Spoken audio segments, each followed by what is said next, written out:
Assalamualaikum warahmatullahi wabarakatuh. Innal hamdalillah nahmaduhu wa nasta'inuhu wa nastaghfiruh wa na'udzu billahi min shururi anfusina wa min sayyiati a'malina may yahdihillahu fala mudilla lahu wa may yudlil fala hadiya lahu.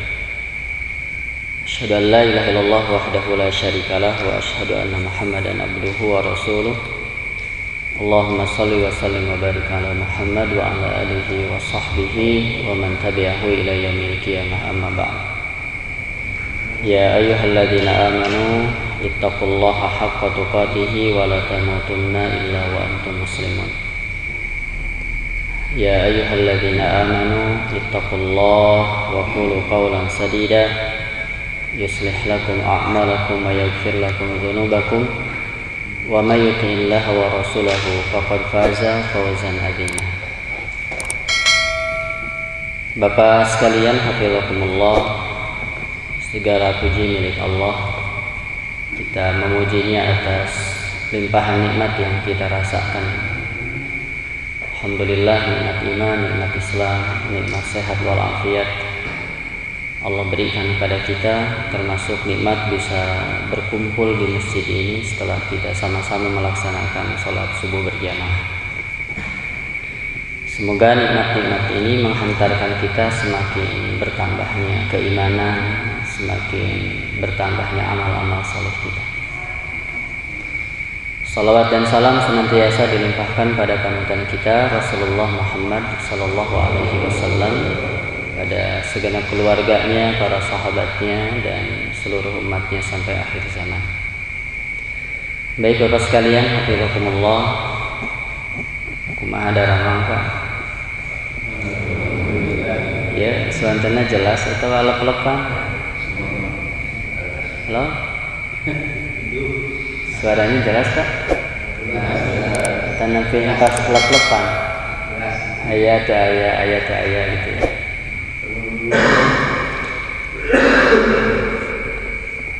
Bapak sekalian, hafizakumullah, pagi ini saya bacakan satu hadis riwayat Imam At-Tirmidzi. Mudah-mudahan hadis ini menjadi bekal kita untuk kondisi yang sedang kita alami saat ini, selain tentu bekal-bekal yang lain. Hadis ini dari Ibnu Abbas. Beliau berkata, kuntu khalfan Nabi.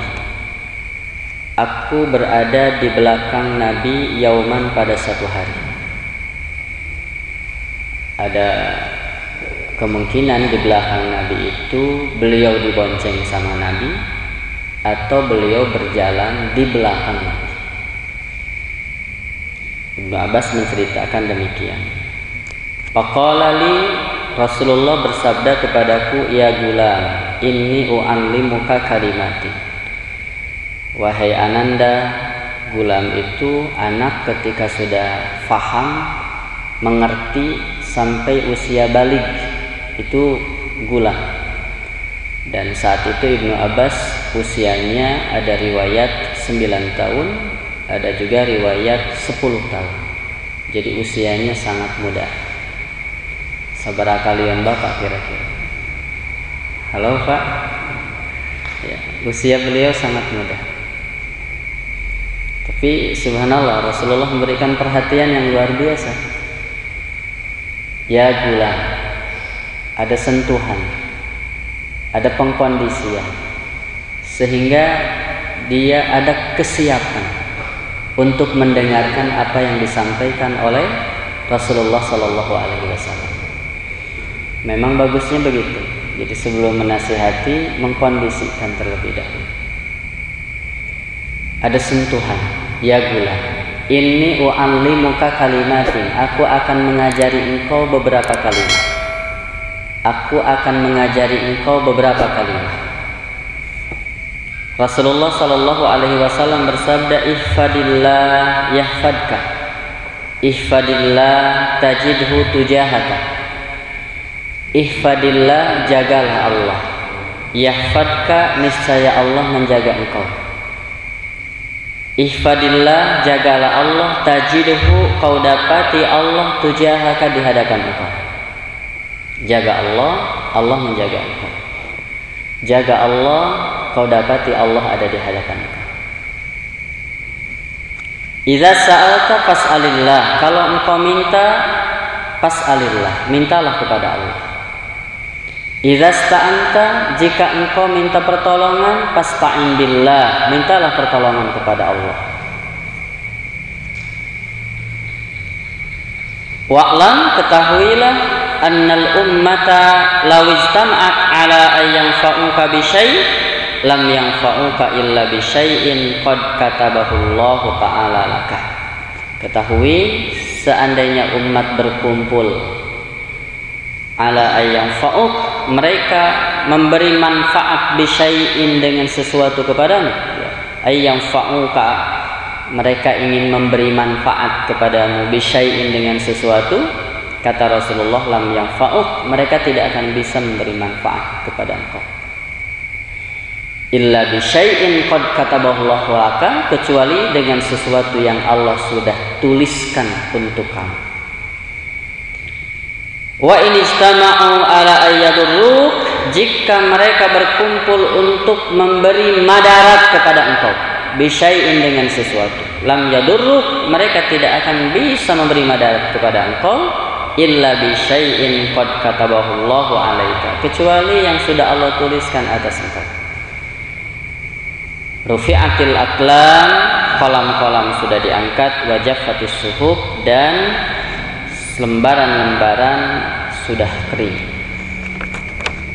Bapak sekalian, hafizakumullah. Nah, ini saya hanya untuk mengingatkan saya. Mudah-mudahan Bapak juga bisa mengambil pelajaran. Maka di bagian awal saya katakan mudah-mudahan ini menjadi bekal utama, bekal terbaik untuk menghadapi era pandemi saat ini. Ya, selain secara lahiriah kita siapkan, imunitas tubuh kita jaga, makanan yang bagus, ditambah vitamin, berjemur, jaga jarak, pakai masker, dan sebagainya. Tapi ada sesuatu yang lebih besar dari semua itu, yaitu penjagaan Allah Subhanahu wa ta'ala. Virus corona teh makhluk sana sudah. Halo? Itu ya, asa ceramah Jumat itu. Hari corona teh makhluk bukan? Diciptakan Allah bukan? Apakah dia ada dalam genggaman Allah? Apakah corona itu liar sendiri tanpa ada kendali Allah? Enggak. Ini kerniis-niis hate, kayaknya judulnya kerniis-niis hate. Ya, keluar mah panas sendiri. Tapi kita ingin memiliki modal terbesar kita, dan modal terbesar kita itu penjagaan Allah. Kita ingin membesarkan Allah, lalu Allah membesarkan kita. Dan subhanallah nih, arahan Rasulullah kepada Ibnu Abbas, ihfadillah, jaga Allah, yahfadka, Allah menjaga engkau. Jaga Allah, Allah menjaga engkau. Apa makna ihfadillah? Ibnu Rajab menjelaskan, ihfadillah yakni ihfad hududahu, jaga hududahu, batasan-batasan Allah. Allah memiliki wilayah-wilayah, ada wilayah yang boleh kita garap, ada wilayah yang tidak boleh digarap oleh kita. Ada batasan.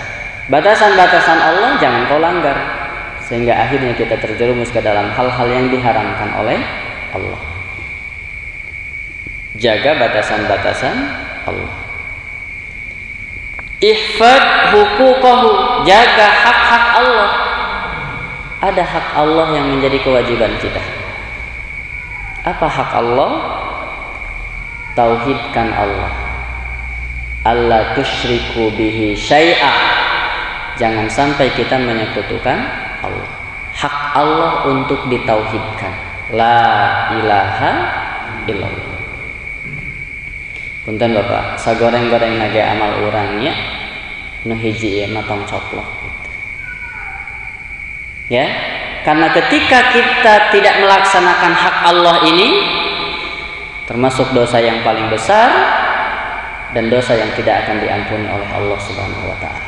Hak Allah untuk ditauhidkan, hak Allah diibadahi. Kita mengatakan inna sholati wa nusuki wa mahyaya wa mamati lillahi rabbil alamin la syarika lahu wa bidzalika umirtu wa ana minal muslimin. Gitu. Ini hak Allah. Diibadahi oleh kita, ditauhidkan. Maka bahasanya iyyaka na'budu, hanya kepada Engkau kami beribadah. Ini hak Allah. Jaga awamirah, perintah-perintah Allah. Jaga nawahiyahu, larangan-larangan Allah. Batasannya jangan dilanggar, haknya ditunaikan, perintahnya dikerjakan, larangannya ditinggalkan. Begitu. Inilah makna ihfadillah. Jadi ngajaga Allah benten sareng ngajaga urang, ngajaga anak, urang ngajaga istri, benten. Ngajaga Allah, haknya tunaikan, batasannya jangan dilanggar, perintahnya kerjakan, larangannya jauhi. Termasuk contoh Bapak sekalian, apa yang mesti kita jaga berkenaan dengan Allah? Ibadah yang paling agung adalah sholat. Hafizu ala sholawati was sholatil wusta. Sholat. Ya, setelah kokoh la ilaha illallah, ibadah yang paling agung yang tidak tergantikan, bahkan menjadi pembeda antara kita dengan mereka orang-orang di luar kita, itu adalah sholat. Termasuk mudah-mudahan kita tidak hanya sholat saja, tetapi bagaimana menjaga sholat berjamaah. Salah Pak, subuh wae getos kieu. Kabayangnya duhur, maghrib, asar, isya. Leuwih ti kieu. Biasana leuwih seueur kana subuh, leuwih seueur kana jumaah. Oh, tong dibandingkan jumaahnya sih. Ya, subuh wae geus kieu. Saya husnuzan luar biasa. Terutama salat berjamaah subuh. Orang yang salat subuh berjamaah seakan-akan dia salat sunnah semalaman. Orang yang salat isya berjamaah seakan dia salat sunnah setengah malam. Maka Bapak sekalian jaga isya subuh. Memang isya subuh termasuk yang paling berat. Isya tunduh, subuh can hudan gitu. Ya, yang paling berat. Termasuk bagi orang-orang munafik mah yang paling berat. Da subuh mah teu katingali ku batur tuh da. Beda jeung duhur, beda jeung asar, beda jeung maghrib kan. Nah, mudah-mudahan Bapak sekalian hafizu ala sholawati was sholatil wusta walladzina hum ala sholatihim yuhafizun. Salat. Bahkan ini ada riwayat Imam Ahmad, Imam An-Nasai, Ibnu Majah, man hafaza 'alaiha kana lahu innallahi ahdun ayyudkhilahu al-jannah. Orang yang menjaga salat, maka Allah akan masukkan dia ke dalam surga. Bagi dia ada janji ayyudkhilahu Allahul jannah. Allah akan masukkan dia ke dalam surga. Bahkan orang-orang di neraka sakar kan ditanya, masalakakum fi sakar? Qalu lam nakum minal musallin. Dulu aku tidak salat. Meninggalkan salat, terjerumus ke dalam neraka. Melaksanakan salat, janji Allah untuk masukkan ke dalam surga. Bahkan di hadis yang lain, man hafaza 'alaihinna kunna lahu nuran wa burhanan wa najatan yaumal qiyamah. Orang yang menjaga salat itu nanti pada hari kiamat lahu nur, bagi dia ada cahaya, burhan, ada bukti nyata yang kuat, ada najatan, ada keselamatan pada hari kiamat. Nah, ini Bapak sekalian contoh yang mesti kita jaga. Jaga salat, jaga janji-janji kita, jaga apa lagi? Contohnya jaga lisan, jaga kemaluan, termasuk termasuk yang mesti kita jaga. Nah, kembali ihfadillah, jaga Allah. Jaga apa? Batasannya, jangan dilanggar, jaga haknya, tunaikan, jaga perintahnya, kerjakan, jaga larangannya, tinggalkan. Apa yang akan kita dapatkan jika kita melakukan itu? Sabda Rasulullah, yahfadka, maka Allah akan menjaga engkau. Maka Allah akan menjaga engkau. Karena memang bahwa fa innal jazaa min jinsil amal, balasan itu sesuai dengan amal. Kalau kita jaga Allah, Allah menjaga kita. Fazkuruni azkurkum. Sok kamu ingat dulu kepadaku, nanti aku ingat kepada engkau. Intan surullaha yang surku. Kau tolong agama Allah, maka Allah akan menolong kau. Jadi ternyata mulai dari kita. Apa yang kita kerjakan itu yang akan imbas kepada diri kita. Apa yang kita amalkan itu yang akan kita dapatkan.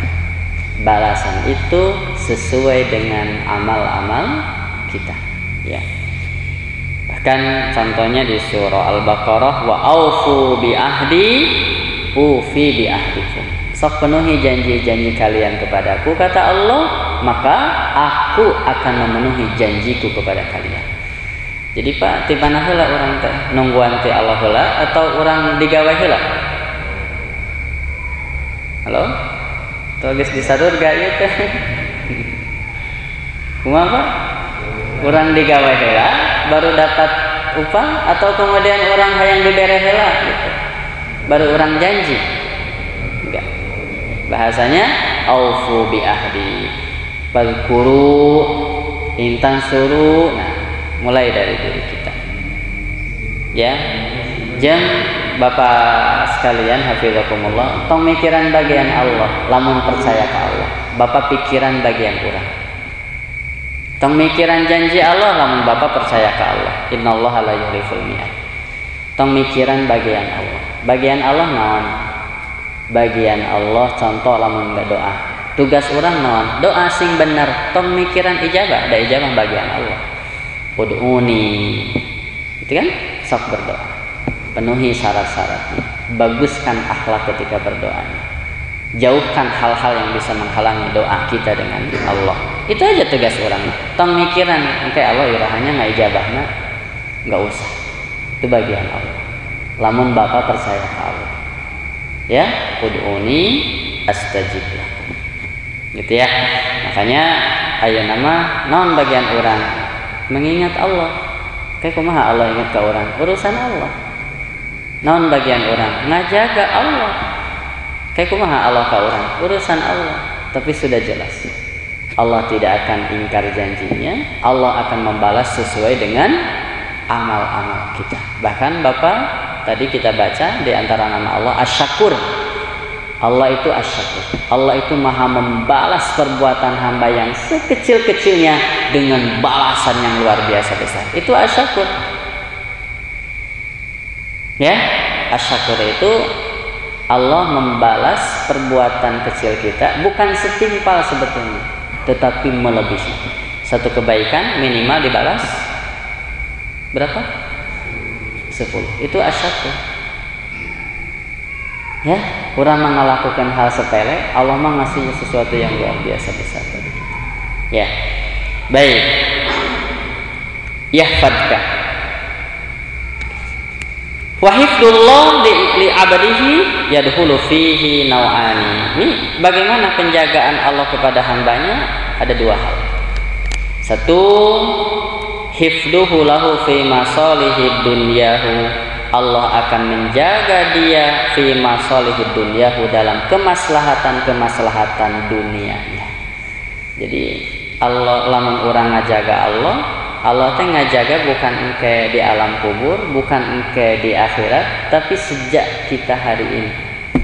Allah akan menjaga kita dalam urusan-urusan dunia, dalam kebaikan-kebaikan dunia. Kahifdihi fi badanihi, Allah akan jaga badannya. Wa waladihi, Allah akan jaga anaknya. Wa ahlihi, Allah akan jaga keluarganya. Wa malihi, Allah akan jaga hartanya. Bapak sekalian, Jadi kalau kita sudah menjaga Allah, janji Rasulullah, Allah akan jaga kita. Pertama, dalam kebaikan-kebaikan dunia. Allah jaga badan kita. Kita butuhkan. Allah selamatkan, Allah sehatkan. Allahumma afini fi badani, Allahumma afini fi sam'i, Allahumma afini fi basari. Allahumma inni as'alukal afwa wal afiyata fid dunya wal akhirah. Fi dini wa dunyaya wa akhirati wa mali wa ahli. Kita minta. Jadi Allah akan jaga badan kita. Makanya Bapak sekalian, ini wakana ba'dul ulama, sebagian ulama qad jawaza al-mi'ah sana. Dia sudah lewat 100 tahun. Usianya lewat 100 tahun. Aya di dia 100 tahun? Halo? Minimal terus caket gitu ya. 100 kurang 40 tahun gitu. Ada orang yang usianya sudah 100 tahun lebih. Dia melakukan gerakan yang luar biasa, lincah, yang membuat orang lain akhirnya jadi kurang suka. Sehingga tugas aki-aki gitu ya, bisi bahaya. Tapi apa yang dia katakan? Dia mengatakan seperti ini, Bapak sekalian. Hadhihi jawarih hafiznaha anil ma'asi fis sighar. Nih, badan ini, anggota badan ini aku jaga dari kemaksiatan-kemaksiatan ketika sejak kecil aku jaga. Fa hafidnaha Allahu alaina fil kibar, maka Allah menjaga aku di saat tua. Ketika aku kecil, sejak muda saya jaga badan ini dari maksiat, maka Allah menjaga saya di saat saya sudah tua. Begitu ya. Nah, ini untuk menunjukkan orang-orang terdahulu begitu yakin dengan sabda Rasul. Apa yang akan dijaga? Badannya, kesehatannya. Apalagi yang akan dijaga? Anaknya. Makanya ada orang yang saya tambah sholat saya perbanyak sholat saya hanya untuk anak saya ya. Sehingga dengan ibadah yang dia lakukan, Allah turun tangan untuk menyolehkan anaknya. Allah turun tangan untuk memperbaiki urusan-urusan keluarganya. Itu apa sekalian ya. Jadi upami ada sesuatu dengan anak kita atau menyalahkan wahai anak, termasuk mengintrospeksi diri kita. Ya, bisa jadi ada sesuatu yang salah pada diri kita. Perbanyak istighfar di antaranya. Berikutnya, Allah akan menjaga harta kita. Ini makna ihfadillah yahfadka. Ini urusan yang pertama. Jadi ternyata urusan dunia kita juga akan Allah jaga kalau kita menjaga Allah Subhanahu wa taala. Yang kedua, dan ini yang paling utama, ya, apa yang akan Allah jaga? Bagian yang kedua, Allah akan menjaga urusan agama kita. Minal hifdi wa huwa asyrafun naw'ain. Ini yang paling mulia. Bahkan ini yang paling kita harapkan. Selain yang pertama juga kita harapkan, tetapi ini yang paling mulia. Hifdullahu lil 'abdi fi dinihi wa imanihi. Allah menjaga hambanya fi dinihi dalam agamanya, wa imanihi dalam keimanannya. Punten Bapak ya, kalau memperhatikan orang-orang soleh terdahulu, perhatian besar itu bukan urusan dunia. Dunia itu bukan jadi tujuan. Dunia itu justru untuk mengokohkan agama, bukan menjual agama untuk dunia. Maka yang mereka minta pertama itu dunia, sebelum rizki, sebelum ilmu. Saya suka tuh dengan doa Allahumma inni as'aluka salamatan. Apa yang pertama? Lihat, Allahumma inni as'aluka salamatan fiddin. Pertama kali diminta itu agama. Jadi urusan terbesar mereka itu agamanya. bukan dunianya, bukan rezekinya. Baru afiatan fil badan ya. Barakatan fil rizki, ziyadatan fil ilmi. Ya, betul tuh. Ada salamatan fid din wa afiatan fil jasad wa ziyadatan fil ilmi wa barakatan fil rizki. Saya memahami Pak, mereka membuat susunan doa ini bukan asal-asalan, selain tentu bimbingan Allah. Kenapa disebut pertama itu? Karena perkara terbesar itu. Karena perkara terbesar mereka itu agama. Dan kelak fitnah terbesar di akhir zaman pun agama.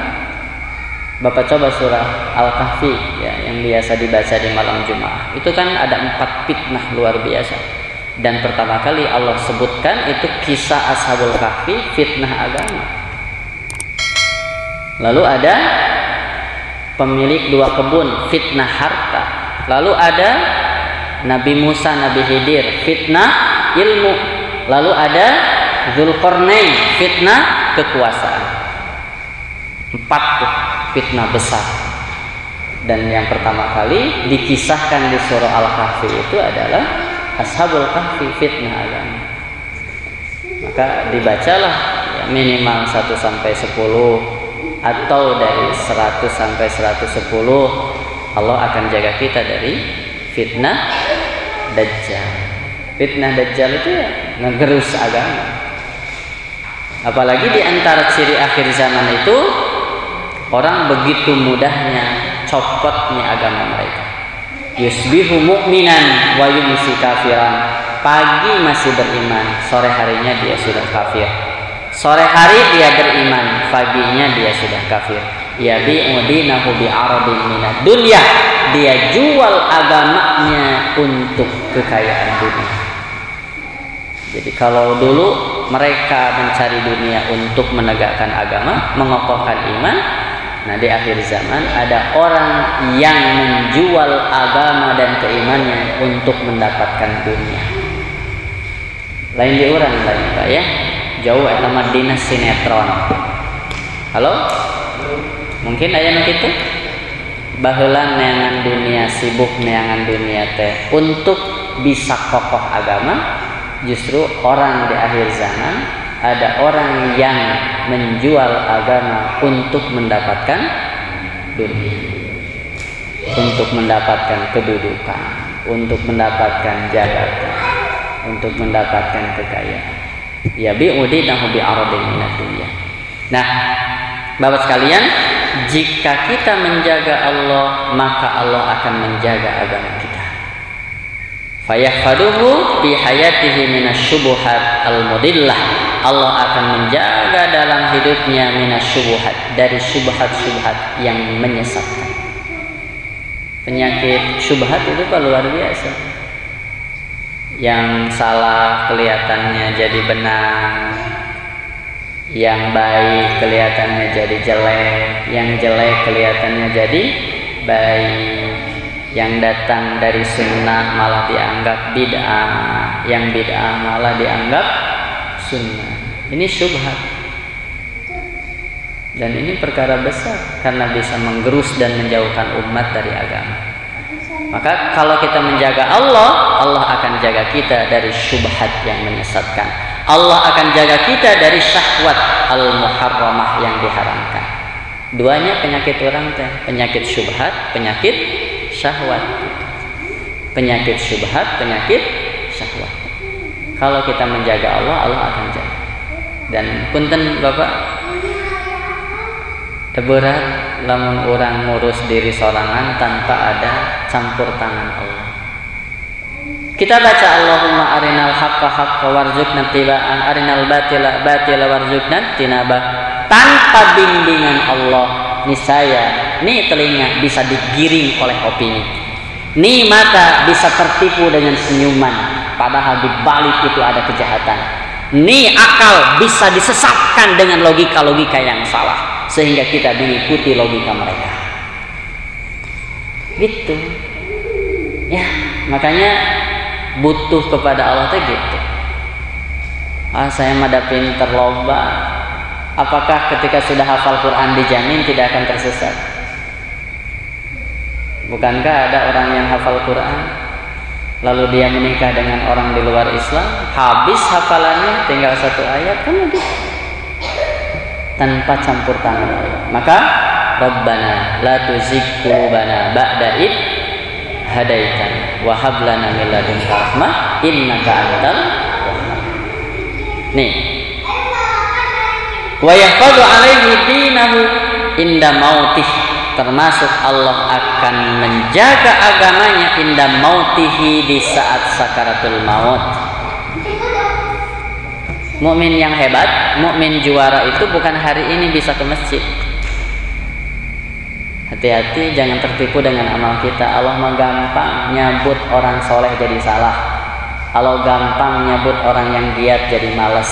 Allah gampang nyabut orang yang baik jadi jelek. Maka jangan sampai kita tertipu dengan amal-amal kita lalu berbangga dengan amal kita. Wah, saya jika memang geus pi surga gitu. Malah ke surga na deket jeung Rasulullah sallallahu alaihi wasallam. Jangan sampai amal-amal kita menipu diri kita sehingga akhirnya kita lalai melakukan amal-amal yang lain. Padahal juaranya kita ini bukan hari ini, juaranya kita adalah di saat kita melepas nyawa dalam keadaan la ilaha illallah. Rasulullah menceritakan ada orang hatta ma bainahu wa bainaha illa dhira. Ma yakunu bainahu, tidaklah terbukti antara dia dengan surga itu hanya tinggal sesiku, lalu mendahului ketentuan Allah, dia melakukan amal-amalan neraka, masuklah dia ke neraka, tinggal sesiku deui reka surga, hancurkan neraka. Inilah yang disebut dengan su'ul khotimah. Pemain santri mungkin kenal dengan kisah Wali Barsiso, ahli ibadah, muridnya luar biasa, su'ul khotimah dia. Ya, Barsiso, kisah Barsiso itu. Ada orang yang antara dia dengan neraka tinggal sesiku lagi, lalu mendahului ketentuan Allah, dia melakukan amalan-amalan ahli surga, masuklah dia ke surga. Maka Rasulullah mengatakan innamal a'malu bil khawatim, amal itu tergantung akhirnya. Maka janganlah berbangga dengan hari ini, jangan sampai hari ini menipu kita sehingga terlena, karena juara kita itu ditentukan finishnya, bukan hari ini. Mungkin ada orang yang tidak suka dengan masjid, tapi ketika akhir hayatnya dia habiskan di masjid, bahkan meninggal ketika sujud di masjid. Mungkin kan? Mungkin ada orang dia sibuk di masjid tapi akhir hayatnya dia meninggal sedang maksiat, bukan di tempat yang Allah ridhoi. Makanya Allahumma inni as'aluka husnal khatimah. Nah, kalau menjaga Allah, Allah jaga kita. Allah wafatkan dalam keadaan husnul khatimah. Fayatawaffahu 'alal iman, Allah wafatkan dia dalam keadaan iman. Nah, ini Pak, kebutuhan kita teh. Jadi butuh hari ini kita dijaga badan kita, terutama dari virus yang sedang melanda kita hari ini. Butuh kita dijaga dengan ekonomi kita, karena ternyata pandemi ini berefek luar biasa ke ekonomi, ke pendidikan. Terus apa? Ya, karena usaha kan berpengaruh luar biasa. Lalu apalagi Allah jaga yang paling utama, agama, sehingga kita lurus istiqamah dengan sunnah Rasulullah Sallallahu Alaihi Wasallam sampai akhirnya kita menjadi mukmin yang paling berbahagia. Faman zuhziya 'anil nari wa udkhilal jannah, dijauhkan dari neraka, dimasukkan ke dalam surga, karena man kana akhiru kalamihi la ilaha illallah dakhalal jannah. Orang yang akhir ucapannya la ilaha illallah, maka dia masuk surga. Ihfadillah yahfadka. Jaga Allah, Allah akan menjaga. Ihfadillah tajidhu tujahaka. Jaga Allah, Allah akan berada di hadapan engkau. Makna tujahaka, kalau orang menjaga Allah, menjaga batasannya, memelihara hak-haknya, maka senantiasa akan menemukan Allah di hadapannya. Allah akan menolong dia, Allah akan membimbing dia, Allah akan mengarahkan dia. Jadi Bapak sekalian, maknanya bahwa Allah akan membela dia, Allah akan mendukung, Allah akan menolong, Allah akan menjaga. Di hadapan itu maknanya adalah Allah menjaga kita. Kalau Allah yang sudah menjaga, siapa yang bisa merusak? Kalau Allah yang sudah menolong, siapa yang akan mengalahkan? Kalau Allah sudah mendukung, siapa yang akan menghancurkan? Begitu. Ya. Nah, Allah teh bakal eleh ku corona? Enggak, corona juga dalam genggaman Allah. Sehingga Bapak sekalian, ini sebetulnya inspirasi besarnya dari hadis ini. Ketika hari ini ada sebagian orang khawatir, takut dan sebagainya, maka bagi orang-orang yang beriman harusnya la khaufun alaihim walahum yahzanun.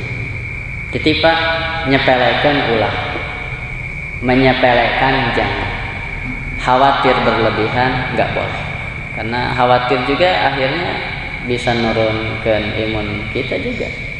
Lolobana penyakit tina pikiran atau tina makanan atau pemikiran makan. Ya, terus Pak, lobana penyakit itu tina pikiran atau tina makanan? Dua-duanya. Mikiran kumaha makan gitunya. Itu ya, ternyata yang paling bahaya itu kan dari pikiran. Ya, ayana nyarioskan asam lambung saja itu 10%-nya dari makanan, 90% itu dari pikiran. Tina pikiran. Ya, kalau orang yang yakin dengan Allah, la khaufun alaihim walahum yahzanun. Alladzina amanu wa kanu yattaqun. Iman, takwa, iman, takwa. Itu Bapak sekalian, meskipun tidak selesai ya, dan ini semakin yakin mudah-mudahan bahwa sadayana atas aya katangtosan Allah, sadayana atas aya takdir Allah, kita tawakal. Tapi tadi titip tong salah makna tawakal. Makna tawakal itu lahiriah, laksanakan secara maksimal karena itu ibadah kita. Ya, sekali lagi secara lahiriah lakukan maksimal karena itu ibadah kita. Bahwa apa yang kita kerjakan dengan niatan baik itu akan menjadi pahala bagi kita. Sedangkan secara batinnya hati ini harus lebih membesarkan Allah, bukan membesarkan usaha kita. Karena kita juga bisa usaha teh semata-mata dibimbing oleh Allah Subhanahu wa taala. Bapak sekalian, tos langkung di sajamnya. Nah, ini kayaknya cukup. Baik. Sudah cukup. Katingali dah terus paham hayang balik. Ya, gitu. Saya minta maaf atas segala kekurangannya. Semoga Allah mengkaruniakan kepada kita ilmu yang benar, pemahaman yang luas, ketaatan yang ikhlas, sehingga betul-betul kita menjadi orang yang menjaga batasan, melaksanakan perintah, menjauhi larangan, menunaikan hak Allah, dan kita mendapatkan penjagaan dari Allah Subhanahu wa taala, baik penjagaan dunia ataupun penjagaan akhirat. Minta maaf atas segala kekurangannya. Aku qouli hadza astaghfirullah. Sallallahu ala Muhammadin wa ala alihi washabihi ajmain. Assalamualaikum warahmatullahi wabarakatuh.